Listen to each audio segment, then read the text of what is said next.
Benefits sa paglalagay ng headline or title. Bakit madalas na ini-scroll or ini-skip ang video mo kapag nadaan sa wall ng mga followers mo?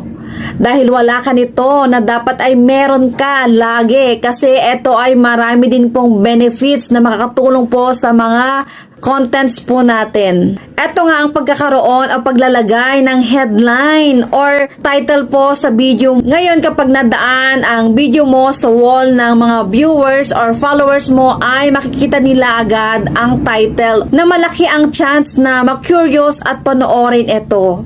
Makikita agad kung tungkol saan. May expectations ang viewers kaya pinapanood.